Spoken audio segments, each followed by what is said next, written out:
Warning, this episode contains graphic content that may be disturbing for some of our listeners. You can only imagine the terror that a parent feels when they discover that their child is missing. If you've ever lost sight of your child at a shopping mall or at a fair or even at a park, you just know those few seconds or a couple of minutes are just agonizing. Well, try to imagine what it's like to have your child go missing and not turn up, not for a few minutes or even a few hours, but days, weeks, months, and even years. That's the story of Erica Baker. Thanks for tuning in again to our latest episode of Off the Record, an FBI agent's perspective. I'm Clark Donnelly, along with Jessica Hemmelgarn and retired FBI Special Agent Harry Trombitas. And Harry, the Erica Baker story is one that I remember from my time as a journalist in Ohio. Tell me a little bit about, tell me, first of all, how did it all start in February of 1999? Yeah, Clark, it's still one of those cases that haunt me to this day because I don't think we've ever determined exactly what happened to Erica, and as far as I know, we've never located her body. So, goal of a law enforcement officer is to hold the bad guys accountable, bring justice to the victims, and certainly in a case of a missing child, missing or abducted child, bring the child home to the parents. Worst case scenario, alive or dead. Parents deserve to know what happened to their children. And this is a case that occurred outside of Dayton, Ohio, back on Sunday, February 7th of 1999, where Erica Baker, who lives in Kettering, Ohio, was kind of bored, and she's 9 years old. She wants to get out. She wants to do something. She asked her mom if she could take their little dog Jamie, which is a little Shih Tzu. Hope I said that right. Shiz. Yeah, isn't it Shih Tzu, the dog? Yeah, I think so. Shih Tzu. I always make it sound like a swear word. But why can't that have been a poodle? A little easier to say. I'm a cat person, so. Yeah. Well, anyway, she asked her mom, Misty, was the mom's name, if she could take the dog for a walk. And Misty said, sure, but put your raincoat on because it was a little cool and kind of rainy. And Erica put on her coat, and she had a pink raincoat and a Winnie the Pooh sweatshirt, I guess, underneath, and took the dog, Jamie, on out the door. Misty yells for Erica, at the time to, make sure you're careful, be safe. And she said, I will, I'll be home.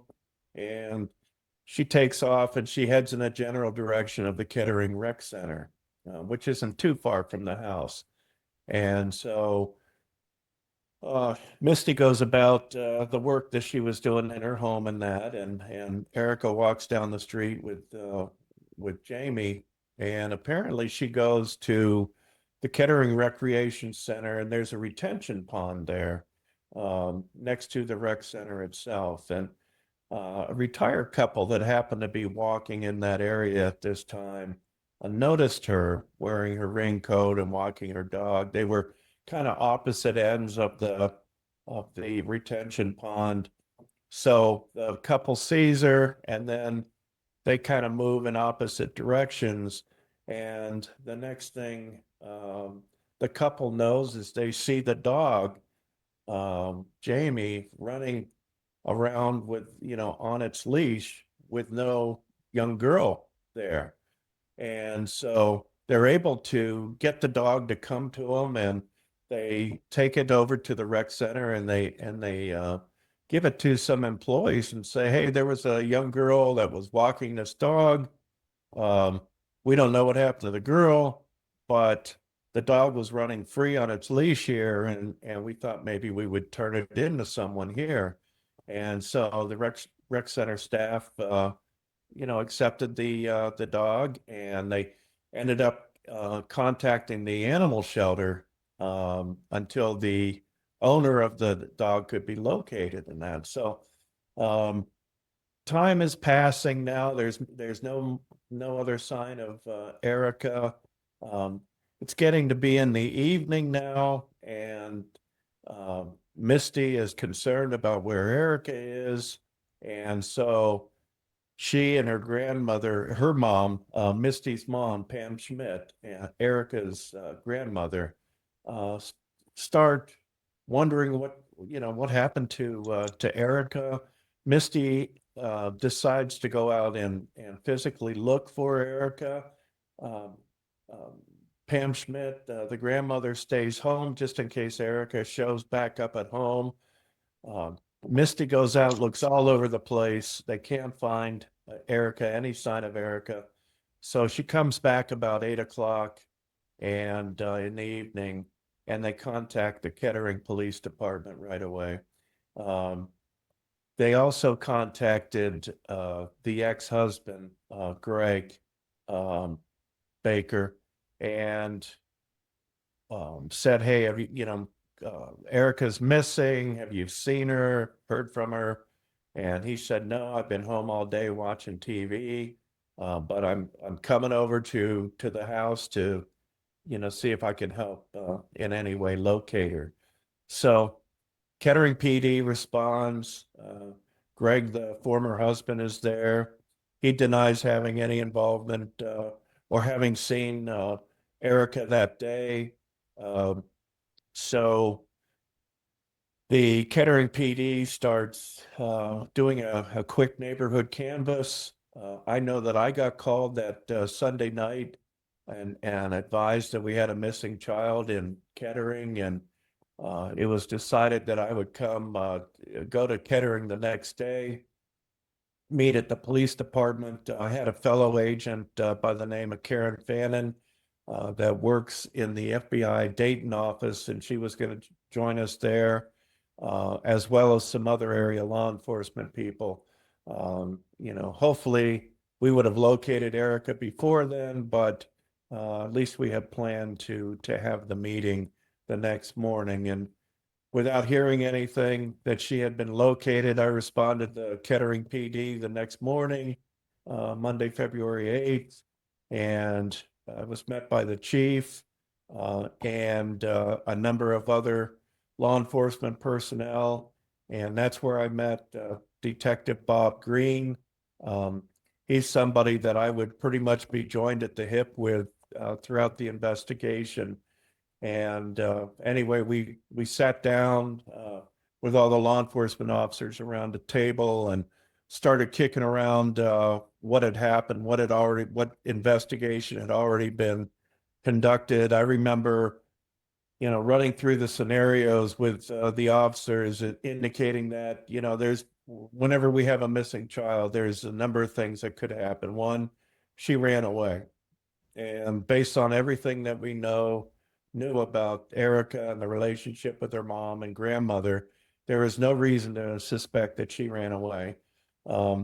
We were concerned that maybe since she was last seen around the retention pond, that possibly she got too close and fell into the retention pond and, wasn't able to swim, or maybe hit her head and potential that she could have drowned or something. So we knew that we had to check that.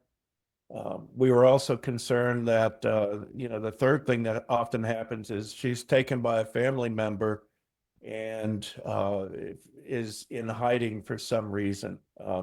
We weren't sure what the relationship with Misty and Greg and we didn't know what the situation was in the home. Was there some reason that maybe a family member wanted to get Erica out of that situation?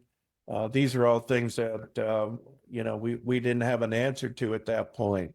And the fourth thing that could have happened was that she was abducted by an unknown individual, somebody that happened to see her, took advantage of the opportunity, somehow able to lure her into a vehicle, or grab her and take her into a house.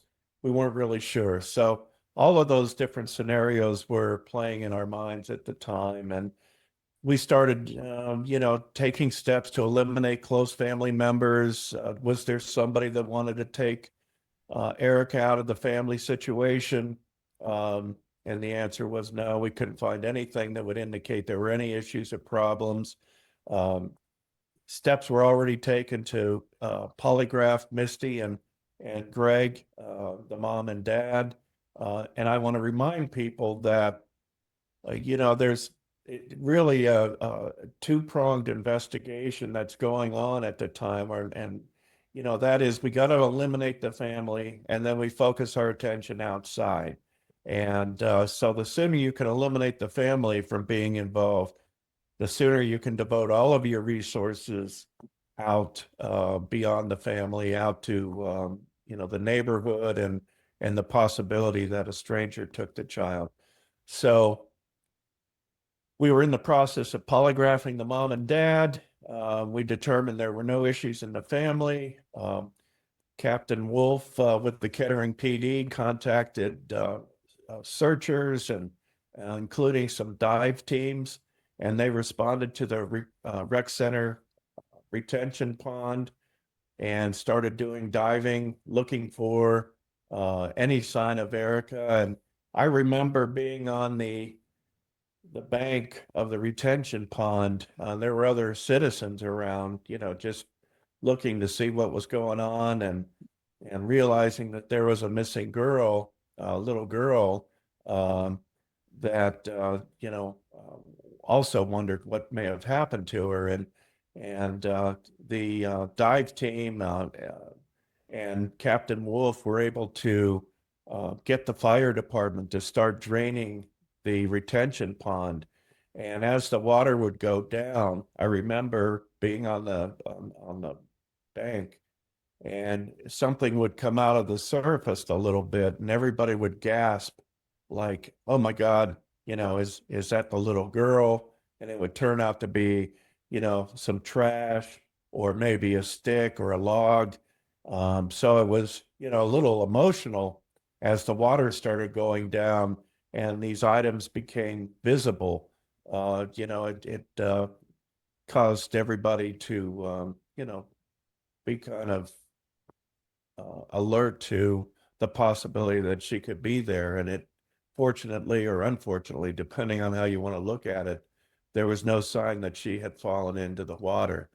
What a So tense situation. Just Yeah. I can feel it in my body, and I wasn't even there. Just the water going down and you it was, looking and hoping and praying, but also yeah, not praying, because that's not well, really the option you want. exactly. That's right. I mean, you want to find her, but you want to find her alive. And the fact that she could have been in a retention pond, drowned, was not anything anybody wanted, but at least we would know what happened to her. And it was very eerie. And, it just, something that I'll never forget. Hearing people literally just gasp or make comments if they saw something come out of the water. So anyway, we also contacted the National Center for Missing and Exploited Children. They are so helpful in missing children cases. They have the ability to make these colored posters that we can distribute around the town. We can give to the media. We can give to other law enforcement agencies. We can put them up in storefronts. And we were so fortunate because Misty and her mom had a number of recent photos of Erica that were great photos to use in a missing child poster. And, I might have mentioned in another podcast, sometimes we're not so lucky as investigators. It's almost like the child is an afterthought, and they don't bother taking pictures of the child. And we didn't have usable pictures in some of the missing kid cases that I had worked. We didn't have usable pictures until somebody happened to take a picture of a bunch of people partying or something.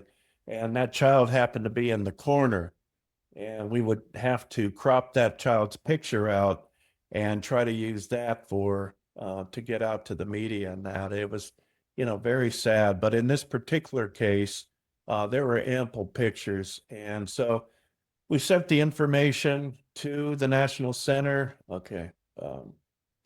So we sent the pictures to the National Center, and I wanted to mention this occurred in 1999. In the state of Ohio, we didn't have the Amber Alert program at this time.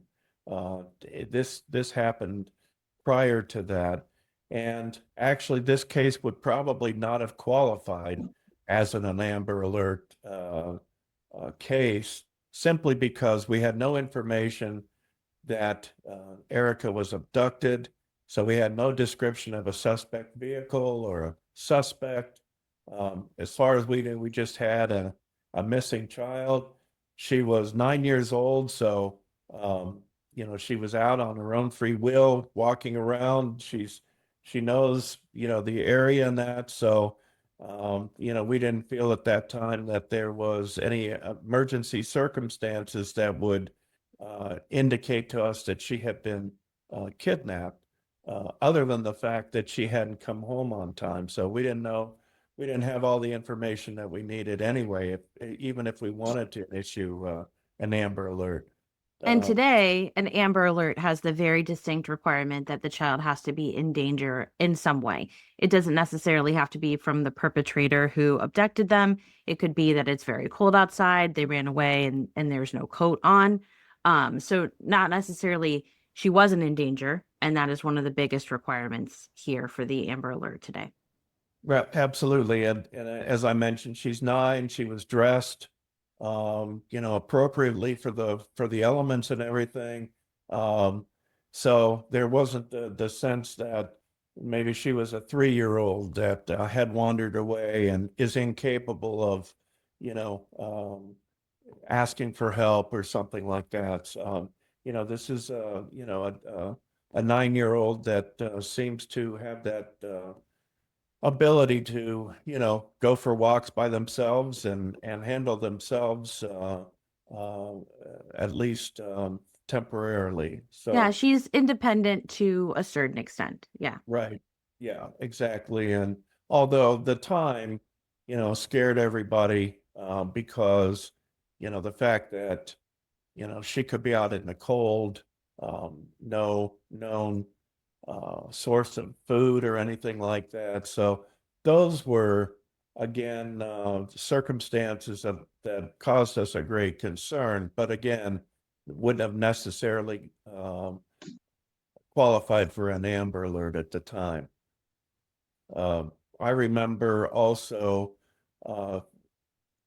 Detective Green and I, Bob Green and I, were teaming up together, and we were conducting interviews and shagging leads. And I remember Bob, when I met him, he was a young, dedicated detective, had a heart of gold, great sense of humor. And as always, me being with the FBI, there's these got to crack jokes about the FBI, and I've got to take it in stride. And I knew that I would enjoy working with Bob, and just because of his sense of humor and that. And but he was very dedicated, and he was really a pleasure to work with at the time. When we got our flyers back from the National Center, it basically was laid out in poster format. It was entitled Endangered Missing. The name Erica Baker had her birth date. She was 9 years old.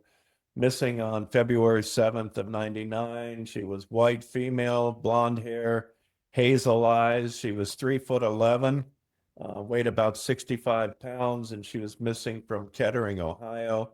She was last seen leaving the house to walk her dog between 3 and 3:30 on February 7th of 99.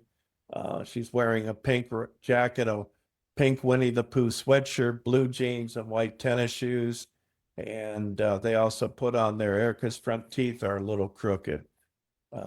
So these are good descriptors so that if somebody would happen to see that child, they may realize that in fact she's missing and contact law enforcement. So, the posters were great. I know we distributed them everywhere that we could. Um, it was again getting very frustrating because we had no information that she had been abducted. We couldn't find her. We didn't see anybody, reporting that they saw her walking down the street. The only information we had was she was last seen by the retention pond by the older couple. So it was like she disappeared and in thin air.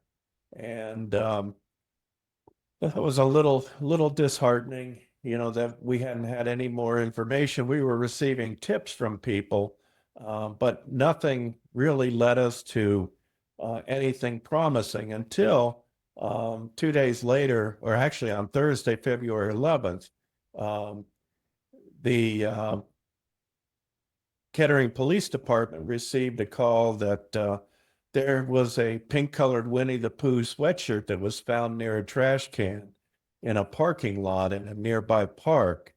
And of course, the detectives made a beeline to the park, took the sweatshirt as evidence. There was no sign of, any trauma on the sweatshirt or anything like that. They searched the area surrounding the park where the sweatshirt was found, and they took the sweatshirt back to Misty, the mom, and said, "Hey, does this look like the sweatshirt that Erica was wearing?" And she looked it over and she says, "It's not the same one. Oh. It's a different color. And the writing on the sweatshirt itself is different. But what are the odds that you're looking for a young girl wearing a Winnie the Pooh sweatshirt, and a sweatshirt is found, but it's not the right one?" No, yeah. It was kind of strange, but we had no reason to doubt her. I mean, and if you think about it, Winnie the Pooh, especially at the time, was a pretty popular, character in that. So, there were, I'm sure, a lot of Winnie the Pooh sweatshirts, but it got everybody ratcheted up there for a while until we were, a little disappointed that it was the wrong sweatshirt. So we were back to square zero, basically, at that point.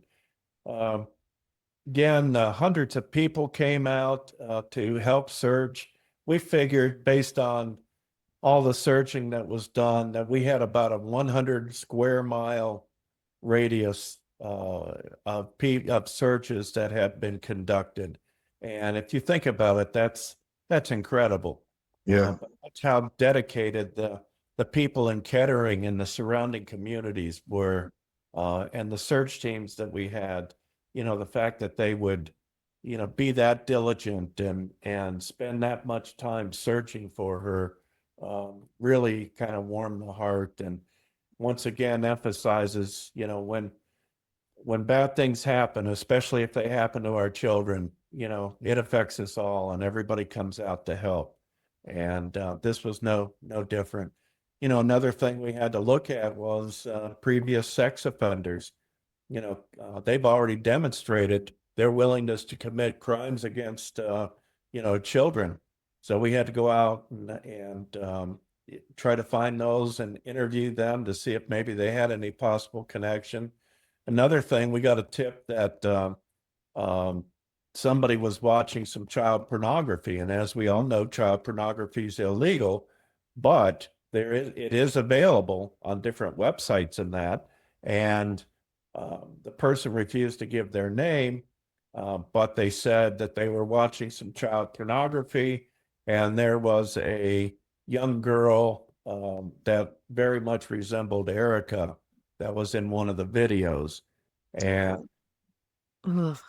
I contacted our Innocent Images unit back at FBI headquarters.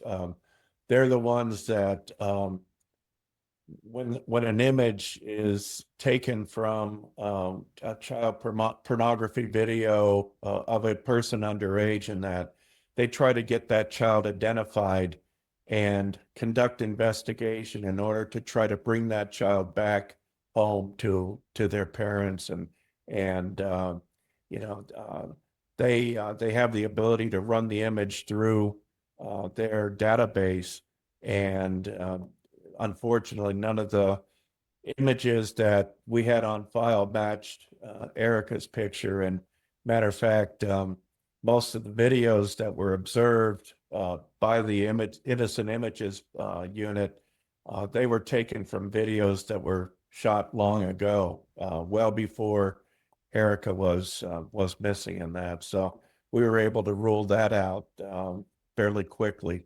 Thank goodness. Yeah. Again, days are going by. We don't have any concrete leads. We're doing everything we can, working with the media, getting the information out, talking to sex offenders. We even got the Erica Baker case portrayed on America's Most Wanted. It was put on Saturday night, February 13th of 99. I mentioned in another podcast that can be both a blessing and a curse. Blessing in that somebody may call in with the right information that leads to the resolution of the case, bringing Erica back to her family. But unfortunately, a lot of other of the tips are, somebody saw some young girl at a store in Albuquerque, New Mexico, and we have to send agents out there to try to track down and investigate that. And 99% of those kinds of tips never really lead to anything. But again, that's kind of the blessing and the curse that you get when you put a case on national TV like America's Most Wanted. But we'd rather have the information and have it not turn out to be helpful than not put it on TV, and not have any information, because you really never know what tip's going to lead to the successful resolution of the case. So this is, days are going by now, weeks are going by, and it's, just so frustrating that, we report to the Kettering PD every morning, and I'm talking Saturday and Sunday, working straight through. His time is of the essence. Like Oh, when a absolutely. case happens like this, it doesn't matter if it's a weekend or an evening or a holiday. No, yeah, you don't take time off when you got a missing kid, and that's exactly. Everybody was working hard, and but it came to a point where the tip information that we were getting in was now only trickling in. We had conducted all the investigation that we could. We went back out several times and did neighborhood canvases to see if maybe we missed somebody the first time we knocked on their door, and now they're home, and maybe they hadn't seen the media reports that we had this missing child. So you keep trying and trying, but at some point it just becomes futile. And I know that I tried to stay on the investigation as long as I could, but I also had responsibilities back in the Columbus office, and I had to get back to my casework, and and responding to the other matters and that we had coming in all the time back in Central Ohio. So, I had to stop going out to Kettering every day, maybe once a week, and then eventually it was, call me if you need me. I would handle the investigation if we had a lead that came in about somebody in the Central Ohio area, Columbus area. I would go out and cover that, but otherwise we had pretty much done everything that we could. We just needed a break of some kind. And sure enough, in July of 99, we got a tip from somebody that individual by the name of Christian Gabriel was out driving around with two friends, a male and a female friend, and they had been out driving around. They may have been involved in some thefts at the Meyer store in Kettering on the day that Erica went missing on February 7th. And while they were fleeing the store in Gabriel's van, they drove in the vicinity of the Kettering Rec Center, and there was some indication that they may have hit a girl and with the van, and that was a startling tip that we had, and investigators immediately made a beeline, tracked down Christian Gabriel, learned that he had already sold the van to another person. He sold his van about 2 weeks after the Erica went missing, so that was kind of interesting. Christian did indicate that they were out driving around in that, but he denied that they had any contact with anybody, and didn't hit anybody, and so investigators kept pushing and pushing, and finally he made a comment that he would take the polygraph, and he did, but the results came back inconclusive, meaning that they couldn't tell for sure whether he's being truthful or if he was being deceptive. There just wasn't enough there to tell. But again, he made a comment that, well, maybe they did have some contact with the girl, but he doesn't really remember much more about that. And that investigators continued to press him, and he decided at that point he had had enough, and I didn't want to talk to the police anymore. So the investigators went out, tracked the van down to the person that they had sold it to, and they asked the current owner if they could take the van and process it for any evidence that it might have been used in in Erica's disappearance. And the owner said, absolutely, take the van. And the Kettering PD took it and did a lot of crime scene processing of the van, but they weren't able to find any indication that Erica had been in the van, or there was any reason to believe that the van was used in her disappearance. So they returned the van back to the owner, and they continued to press Christian Gabriel as much as possible. He had given them two names. The Kettering Police Department got the name of Jan Franks and Clifford Butts through Gabriel, indicating that they were the ones that were with him when they were out driving around, and they started tracking down where Jan Franks and Clifford Butts were. They received another tip that indicated that Jan had told some of her friends that she and Gabriel and Butts were in the van when they struck Erica. They panicked, placed her inside the van, then disposed of her body.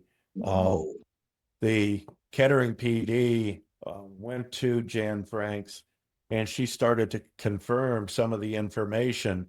But then the Jan Franks's attorney stepped in and said she's not going to answer any more questions than that. So it was unfortunate, because they felt that they were on the right track to getting the information that they needed to possibly locate Erica.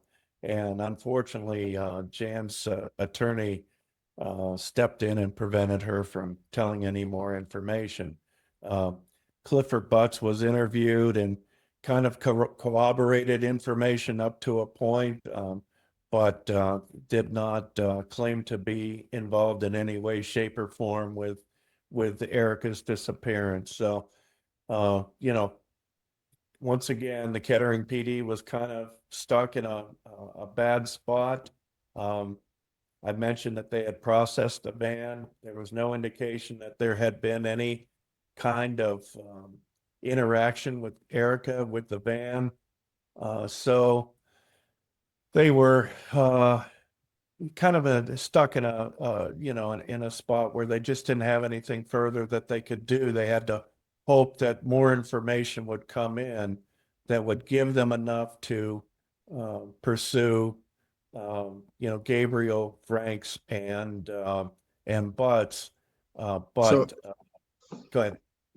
yeah, you got three people who basically have confessed to being in the van. Some of them even saying, yes, we did hit the girl, and corroboration of all those. So what's lacking in the case? Is it, physical evidence, DNA? Is it, what is it that is the missing piece here for the Kettering PD that they can't take this any further? Yeah, the information that they hit the girl came from friends of Jan's. So she didn't tell them, she didn't tell the Kettering PD that directly. Okay. So they're getting that information from friends of Jan's. And so again, that's hearsay. Yeah. If Jan would have told the police, yeah, we were in the van, we hit him, hit her, put her in the van after we panicked and took her out and got rid of the body, they'd be able to, use that. But because it was relayed through some friends of hers, and she didn't corroborate it, there wasn't anything that they could do at that point. But again, that means the investigation continues and trying to find proof that in fact those things happen, that they in fact had hit Erica in the van, or with the van, I should say, put her in the van and then took her out and disposed of her body. So the investigation continues. Now Franks and Butts and Gabriel are not being cooperative. They've stopped talking to the police. There was a tip that came in that one of Jan Frank's friends may have some information about the incident. Unfortunately, she was at the Marysville Women's Reformatory, and so because I was assigned the lead, it was the morning of September 11th, 2001. I think most people would remember what that date was. Wow. Yeah, I don't think many people, even if you weren't alive, know what that date means. Yeah. And I remember going to the Women's Reformatory in Marysville.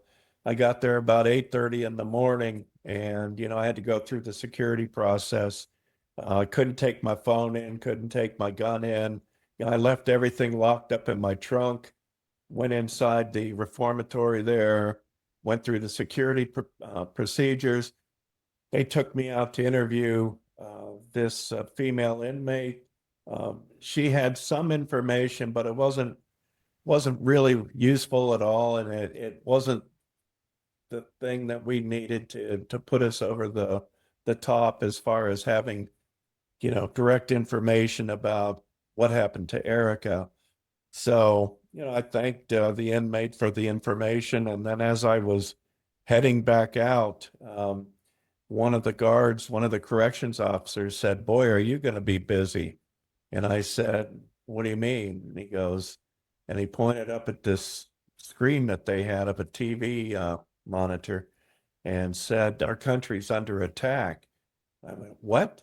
And I look, and there's, one of the towers had been hit already, and there was smoke and fire, and I cleared security through the reformatory there, and I ran back out to my car and jumped in my car, got my my gun and my cell phone, and turned on the radio, and I had about a dozen messages for me to return to the office immediately. So I headed back to the office and that, but I just remember that all of that happened on September 11th, the morning about the time the World Trade Center incident was going on. Kettering PD continued to push to try to get more information from Jan, but she wasn't talking. Her attorney had stepped in again and had prevented that. And unfortunately, as time went on, Franks died of a drug overdose on December 30th of 2001. So she wasn't talking before. She surely wasn't talking then. And so they turned their attention to Clifford Butts. Again, he kept changing his stories. He was just very, very unreliable, not providing, appropriate information and that to help them. And at some point, he became uncooperative again and stopped communicating with them. So it was, we felt that we had a general idea of what happened to her, what may have happened to her, but again, without the evidence to prove it, you can't just charge people without the evidence in that. So, the And Kettering, this is all 2 years since yeah, the disappearance. right, absolutely, and now we're going to skip ahead to December 10th of 2004, and so So 3 years later. So now are we at 5 years? Am I doing my math correctly? We're at 5 years Yeah. later. Gabriel, Christian Gabriel, apparently had a change of heart and decided that he wanted to talk to the Kettering PD about the Erica Baker case. And so they went, interviewed him. He ended up confessing to his role as the driver of the van that struck Erica. Wow. He said that he, Jan Franks, and Clifford Butts were in the van when they struck Erica. They panicked and placed her into the van and left the scene. He told that one of the interviewers, Detective Green, that he thinks that Erica was still alive at the time, and Oh, they couldn't understand why they didn't just take her to a hospital. And he said they just panicked and they were afraid that they'd get in trouble, and so they took her out and dug a shallow grave and dumped her body inside and covered her up. And God, I pray that Erica wasn't alive at the time, oh, because that would poor have been girl. a horrible thing. But that's the story that Clifford, or I'm sorry, that Christian Gabriel had said. And the detectives said, let's take us back out to the scene so that we can maybe find Erica's body. And he would take him to a couple of different places, but was never able to pinpoint where they had buried Erica. And so they were never able to recover her body. The Kettering PD obviously was in discussions with the Kettering prosecutors about what they had. They decided about the only charges that they could come up with, and it had to be done soon because there's a 6-year statute of limitations on these charges, and they were coming up on that deadline. So they had to get something filed, some kind of charges on Gabriel in order to hold him at least partially accountable. And so they went to the grand jury, and on February 4th of 2005, Christian Gabriel was indicted on the two best charges that the Montgomery County officials could come up with, and that was tampering with evidence and gross abuse of a corpse. And they were both felonies. And they again tried to see if the jury would go along with some more serious charges, but the grand jury didn't indict on those particular charges and that. So that was the best that they could do.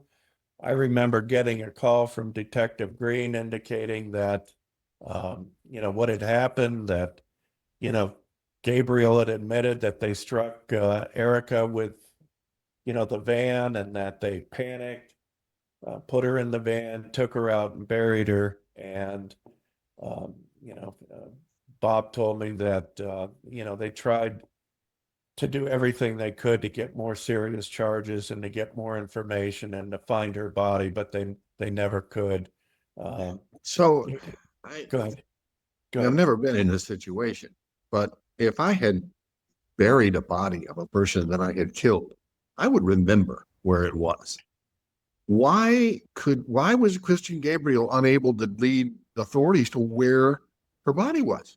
Yeah, either he was totally confused or he was afraid that his attorney may have told him that, you know, once they have the body, you could be charged with something a lot more serious. So, Oh, I okay. wasn't part of those discussions, but that's what I would think. Without a body, it would be hard for the prosecutors to charge anybody with murder. But based on his confession that he was involved and they took her out and buried her someplace. And, you think about it, if they could have been involved in drugs at the time. They're panicked. They're trying to find a place to, that they can, unload this body. And, you may not remember exactly where you put the body. So, I mean, there is that chance as well. So, Yeah. all these possibilities, were kind of floating around there, but nobody knew for sure what the answer to that was. And so they did the best they could. They took him to trial. The testimony lasted about 4 days. And then on Friday, October 7th, 2005, it took the jury less than 3 hours to convict Gabriel on both counts, the tampering with evidence and abuse of the corpse. Uh, he was sentenced to the maximum 6 years in prison, and that was pretty much the best that the Kettering PD and the Montgomery prosecutors could come up with at the time. And um, Gabriel ended up staying in prison, the full 6 years. He began his prison sentence on October 20th of 2005. On June 14th of 2011, he was released from prison. And ironically, um, Erica's grandmother, Pam Schmidt, had communicated with Gabriel and wanted to know if she could pick him up when he was released. She wanted to take him to lunch and see if there was any other information that he could share with her that would help locate Erica's body. And Gabriel agreed. When he was released, Pam was there to pick him up, took him to lunch. But Gabriel told Pam that he was high on drugs at the time and had no recollection of where they buried Erica. So he was of no help. Um, at the time of this, our podcast here, we've been what, 20, 25 years, Yeah. uh, and there's still no indication of where Erica is. I know that the investigators at the Kettering PD, in particular Bob Green, this case continues to haunt them. It haunts me. But in particular them, and not being able to bring Erica home back to her family is just a horrible thing. And it's like a cancer that eats away at you.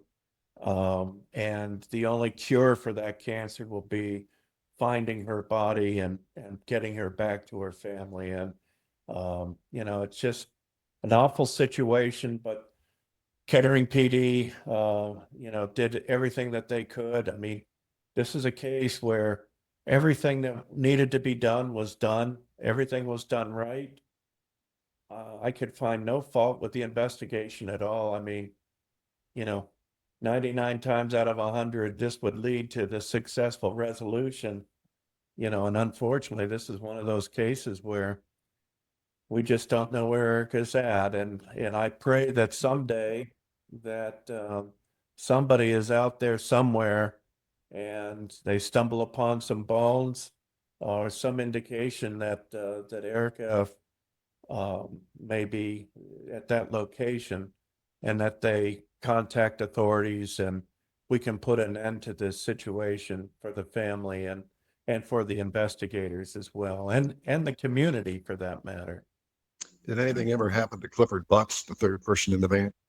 To my knowledge, no. I don't know. I kind of lost track of what happened to Clifford. And, as I mentioned, Jan died apparently of a drug overdose. And so anybody that would have any information, apparently is no longer either alive or can provide any helpful information.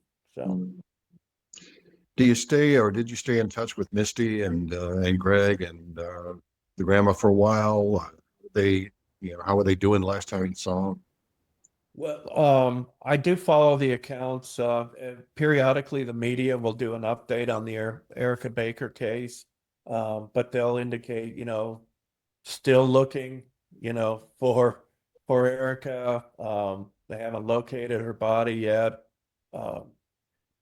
I lost contact with, and in all fairness, you don't want every investigator contacting the family. We try to have like one or two main people that interact. So my contact with Misty and Pam and Greg, for that matter, was very limited. And but I know that Bob, Bob Green and the others maintain contact, and I'm sure that they still have contact to this day.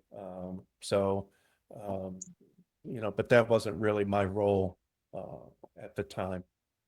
Well, closure is an overused word sometimes, but this is one of those cases where it fits perfectly. These folks still, are looking for that closure that will help them move on from this case. Jesse, what are your impressions of the Erica Baker disappearance? Just that it's tragic and so sad. And I know that we don't ever want to find a body. We'd like to ideally wish that she was out there somewhere. But all evidence is pointing not to that. And I still think as a parent, I can't imagine the turmoil that family is sitting in 20 plus years later. Yeah. All right. Well, once again, we appreciate all of you who have tuned in for this episode of Off the Record, an FBI agent's perspective. Harry Trombitas, our retired FBI special agent, along with my co-host, Jessica Hamelgarn. I'm Clark Donnelly. Jesse, real quick, where can folks go to follow us and subscribe so they know when the next episode's coming up? Absolutely. You can subscribe on YouTube or all of your favorite podcast platforms. And if you want to see photos from the case of Gabriel, Erica Baker, and his confession, they're all on our Instagram account at Off the Record FBI. All right. And we will see you all next time. Off the Record, an FBI agent's perspective is created and hosted by Clark Donnelly, Harry Trombitas, and Jesse Hamelgarn. Produced by Jesse Hamelgarn. Stories in this podcast are inspired by Harry Trombitas' autobiography, Dark Places, about his time in the FBI. Music is called Cruise in the Back and is available on Storyblocks. You can find this podcast on all your favorite podcast platforms, YouTube, and on our website.